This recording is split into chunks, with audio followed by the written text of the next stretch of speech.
करीब 1 घंटे से अधिक समय से ट्रेन एक छोटे स्टेशन पर खड़ी थी। ट्रेन में बैठे बैठे जयदीप का धैर्य जवाब दे रहा था।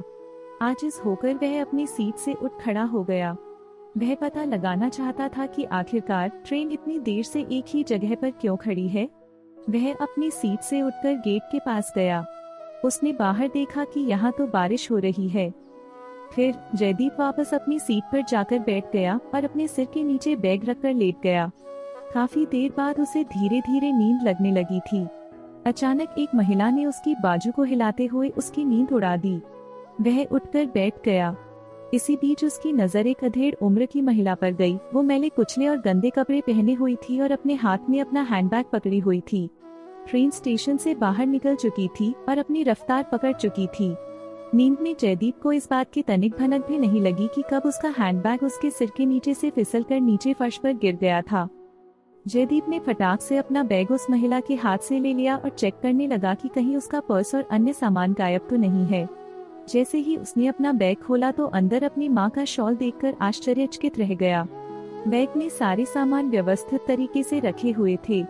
जयदीप ने बैग से शॉल निकाला और वह सोचने लगा कि पिछली रात जब वह बिस्तर पर जाने से पहले अपना बैग पैक कर रहा था तो उसकी माँ कैसे अपना शॉल लाई थी और उसे बैग में रखने के लिए कह रही थी। कैसे उसने कहा था अगर बारिश हुई तो बहुत ठंड लगेगी। उसे अच्छी तरह मालूम है कि कैसे वो माँ पर नाराज हुआ था और गुस्से में शॉल को बैग से बाहर निकालकर रख दिया था, मगर यह शॉल अभी भी उसके साथ था। वह मन ही मन सोचने लगा, शायद माँ ने मेरे सो जाने के बाद इसे वापस रख दिया होगा।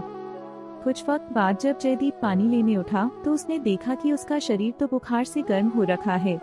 खुद को असहाय महसूस करते हुए उसने तुरंत अपनी माँ को कॉल किया और बोला, माँ, कल रात तुम मुझे कुछ मेडिसिन का पैकेट देना चाह रही थी। इससे पहले कि जयदीप अपनी बात पूरी कर पाता, उधर से उसकी माँ बोल पड़ी, बेटा, तुम्हारे सिर में दर्द है क्या?